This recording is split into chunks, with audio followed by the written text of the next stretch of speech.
Sometimes, there are events that transpire that prove to be an important point that symbolizes a drastic break in delineation for an individual or organization from their previous customs, practices, or beliefs. Take me, for example, wherein the murder of my longtime friends caused me to transform from a happy, optimistic, and carefree gentleman to a non-canon expert focused solely on revenge, hate, and seeing the rise of my friends back to their rightful place within the canon. Or take the Jedi, wherein an event known as the Ruusan Reformation, roughly 1,000 years before the events of A New Hope, marked a point of delineation for the Jedi that saw them no longer adorn their battle armor, preferring rather the robes that we've come to know them by, as well as renounce a number of other militaristic practices that the Jedi Order had come to adopt. In this video expose, I will describe how it was that the Jedi Order came to stop wearing battle armor as part of a larger, comprehensive rejection of militarism and promotion of peace and prosperity that came about through the Ruusan Reformation and the Jedi's wrongful presumption that the Sith had been defeated and removed from the galaxy. To understand why the Jedi stopped wearing battle armor, it is imperative to understand the Ruusan Reformation, as the decision to do so was born out of this event.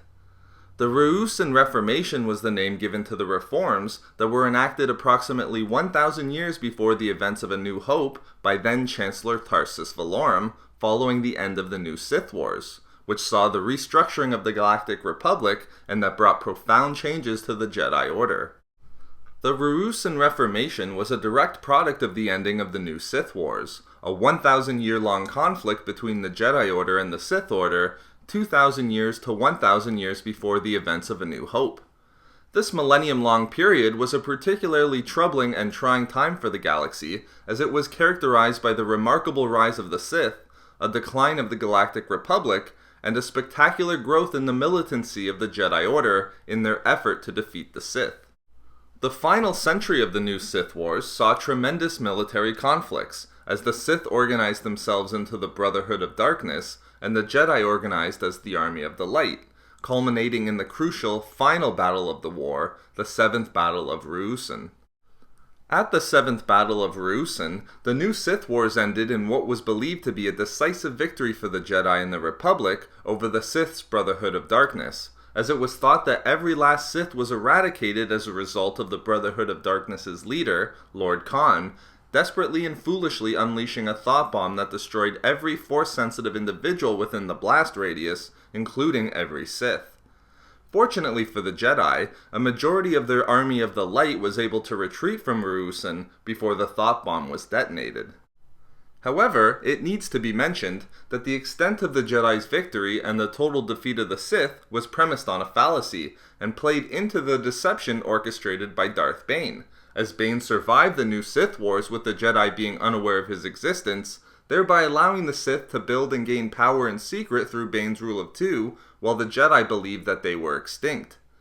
This falsehood arranged by Darth Bane ultimately allowed the Sith to destroy both the Jedi Order and the Galactic Republic, and position the Sith to rule the galaxy under Darth Sidious. These were the events in which the Ruusan Reformation was born out of, as the galaxy attempted to restructure and move on from the devastation caused by the New Sith Wars. Ultimately, however, the Ruusan Reformation did very little in terms of making significant changes to the galaxy's government.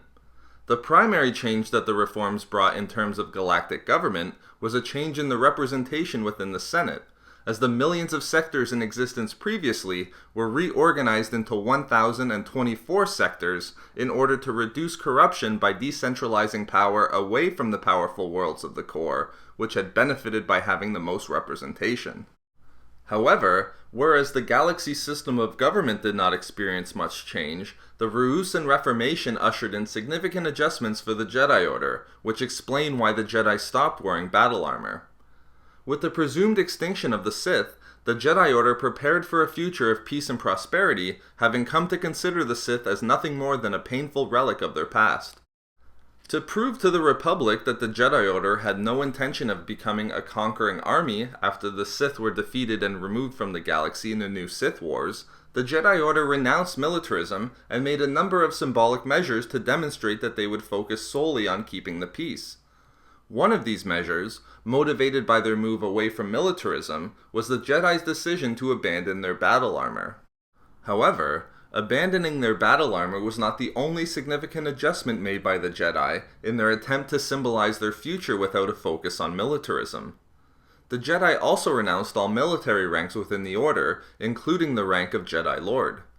Jedi Lord was an informal title that some members of the Jedi Order adopted during the final centuries of the new Sith Wars, such as Jedi Lord Hoth, wherein Jedi Knights had become so revered through their providing assistance to worlds left undefended by the Galactic Republic from attacks by the Sith, that the citizens of the planets they defended provided the Jedi Lords with castles and manors for which to operate out of.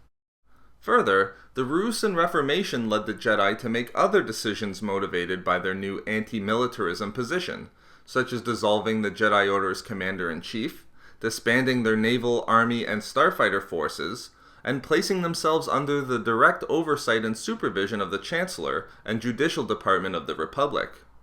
Therefore, the Jedi, in believing that the Sith had been defeated and removed from the galaxy, effectively dissolved their military following the ushering in of the Ruusan Reformation upon the ending of the new Sith Wars, and this is why the Jedi abandoned and stopped wearing battle armor as they had done previously. So there we go. Why the Jedi stopped wearing battle armor by the time of the prequel trilogy.